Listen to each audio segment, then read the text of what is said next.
The warriors of the esports different regions will rise as worlds collide in Iceland over the course of an epic month of the best competition League of Legends has to offer. New names will ignite fires that'll last long after they're gone, and veteran greats will resurrect like the phoenix to remind everyone of their name and that true legends never die. Which champions will they use to take over the meta and the tournament? Well, that remains to be seen, but it might be one of the many champions receiving some small buffs in this patch just before Worlds. These are champions that, obviously, everyone loves and no one has ever gotten upset about. Strap in, everyone, for the final time in the 2021 competitive League of Legends calendar. This is the 11-19, the Worlds patch breakdown.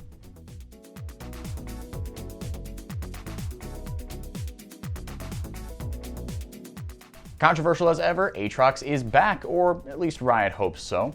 The cooldown on his W Infernal chains is going down early from 26 seconds at rank 1 to just 20, while leaving the cooldown at max rank untouched. A little more consistent CC should help out his lane presence a bit as he beats you over the head with a massive sword while healing up everything his opponent just did to him.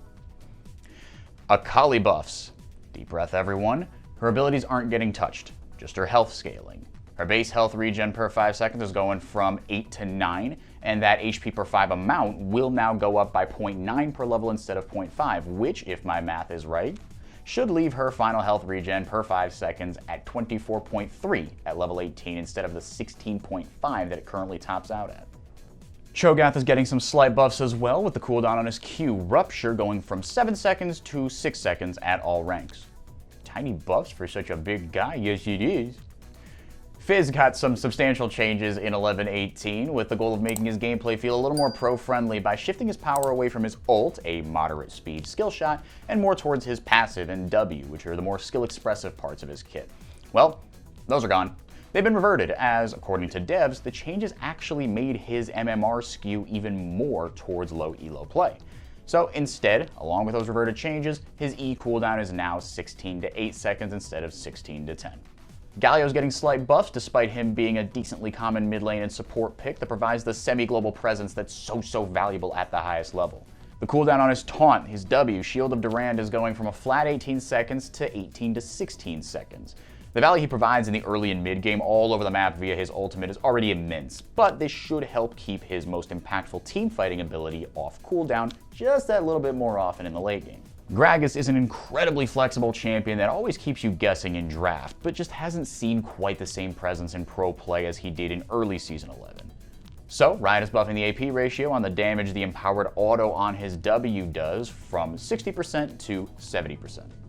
Gwen buffs are coming too, but don't worry, Riot isn't reverting the nerf that took away her insane level 1. Instead, they're buffing her base health regen per 5 seconds at level 1 from 7 to 8.5, giving her a little bit of a safety net early on that she lost after her blades were dulled a little bit. This will top out her health regen per 5 at 17.85 instead of 16.35. The first nerf of the patch, alphabetically anyway, comes to Kennen. And while we can neither confirm nor deny that this was intended specifically for Nuguri, what we're relatively certain of is that both the base damage and the AP scaling on his Q are going down. Thundering Shuriken is having its base damage reduced from 85 to 265 to 75 to 255, and the ratio is being bumped down from 80% to 75 as well. Kennen excels in ranged versus melee matchups in the top lane and is still an absolutely devastating team fighter thanks to his ultimate, but having his Q hit a little less hard should make him less of an automatic pick into those melee top lane bruisers. Speaking of melee top lane bruisers, Mordekaiser's getting a buff. His E, Death's Grasp, is getting its cooldown reduced by a good amount early, going from 22 to 10 seconds to just 18 to 10 seconds. Poppy, one of the oldest champions in the game, is getting some buffs before Worlds, and these are specifically to her passive. The cooldown on her passive, Iron Ambassador, is going from 16, 12, and 8 seconds based on level to 13, 10, and 7 seconds.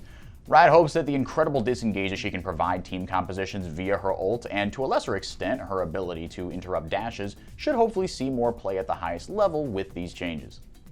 Qiyana received a bevy of changes in 11-18 that you can catch up on here. But for now, her push into the jungle continues, with the damage that her Q does to monsters going up from 125% to 150%. Additionally, her QE combo should now, according to Riot, be slightly more forgiving for shorter dashes. Renekton got whacked pretty hard last patch, losing a full half second on his empowered W stun. And that's not changing. It was a really powerful bit of CC in a champion's kit that already featured insane damage and sustain early on. But after all the nerfs after nerfs that he has taken over the year, Riot finally has given him early power back in the form of base health and health scaling. Not dissimilar to a lot of other champions being buffed in 11-19. His base health is going up from 575 to 590, his health per level is going up from 87 to 92, topping his max base health out at 2154 instead of 2054. The animation speed on his W is going up by 13%, and finally, the lockdown on the ability is going down ever so slightly from 0.525 seconds to 0.375 seconds. Rise comes up almost every year at Worlds, and no, not just because of the song. At least, I don't think so. But regardless, that's not necessarily a bad thing, and he still has his strengths and weaknesses. He just has a few too many of those tiny numerical strengths that can be so problematic in pro play.